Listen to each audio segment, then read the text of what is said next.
The North Atlantic Alliance was founded in the aftermath of the Second World War.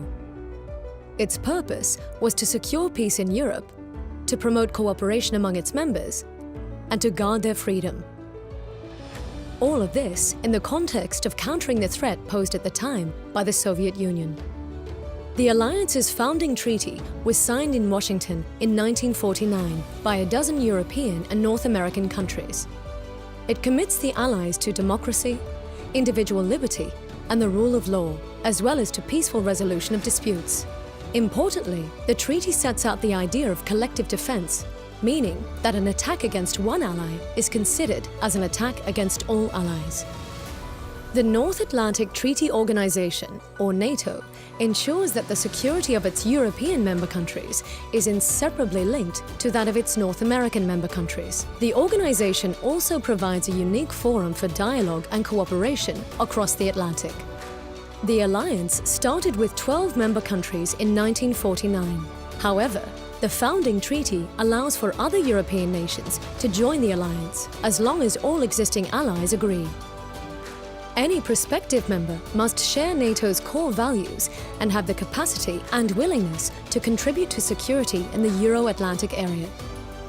Today, NATO has 30 members who are stronger and safer together.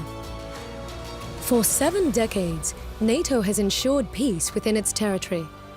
While threats and the way NATO deals with them have evolved over time, the purpose, values, and founding principles of the alliance do not change. For its first 4 decades, the Cold War defined the alliance. Collective defense was NATO's main role. When that confrontation ended in 1989, and with the collapse of the Soviet Union, some said that NATO had fulfilled its purpose, that it was no longer needed. And yet the alliance is still here today. So why has NATO stood the test of time?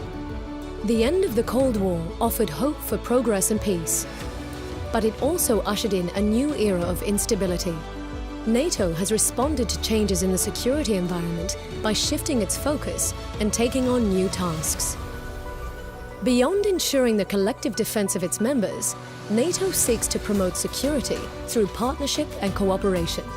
Since the early 1990s, the alliance has developed relations with non-member countries, including former Cold War adversaries of the former Eastern Bloc. Some of these partners have since become members of the alliance. Today, working with non-member countries and other organizations is considered to be one of NATO's fundamental tasks.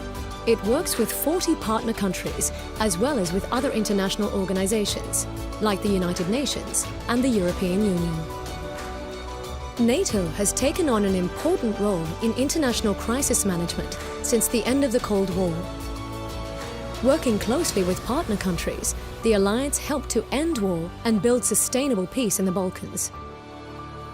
In the wake of the 9/11 terrorist attacks on the United States, allies and partners deployed forces to Afghanistan to help bring stability. During the Arab Spring, NATO led an air campaign over Libya to protect civilians being targeted by the Gaddafi dictatorship. At sea, NATO and its partners have helped to prevent piracy off the Horn of Africa and are cooperating to fight terrorism in the Mediterranean Sea. NATO has also supported international efforts to stem illegal migration and human trafficking in the Aegean Sea. Today, we face a much broader range of threats than in the past. To the east, Russia has become more assertive with the illegal annexation of Crimea and destabilization of eastern Ukraine, as well as its military buildup close to NATO's borders. To the south, the security situation in the Middle East and Africa has deteriorated, causing loss of life, fueling large-scale migration flows, and inspiring terrorist attacks. NATO is responding by reinforcing its deterrence and defense posture, as well as supporting international efforts to project stability and strengthen security outside NATO territory. We are also confronted with the spread of weapons of mass destruction, cyber attacks, and threats to energy supplies, as well as environmental challenges with security implications. These challenges are too big for any one country or organization to handle on its own. So NATO is working closely with its network of partners to help tackle them.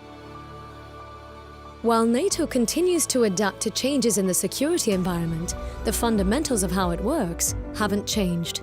Consensus and consultation are part of NATO's DNA. All member countries are represented in the North Atlantic Council, where decisions are taken by consensus, meaning unanimously, expressing the collective will of all the nations.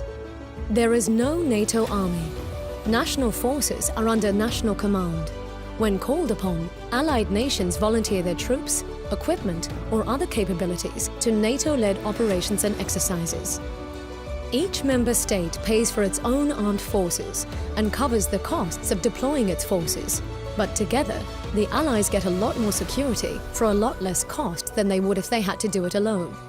Each member contributes a small percentage of its national defense budget to NATO. The national contributions pay for running the political and operational headquarters in Belgium, as well as the integrated military command structure across NATO territory. They also cover some of the costs of shared military capabilities, systems and facilities needed for communication, command and control, or for logistical support to NATO operations. Other multinational capability projects are funded by groups of allies. Thanks to years of joint planning, exercises and deployments, soldiers from different nations can work well together when the need arises. Working together, the allies are stronger.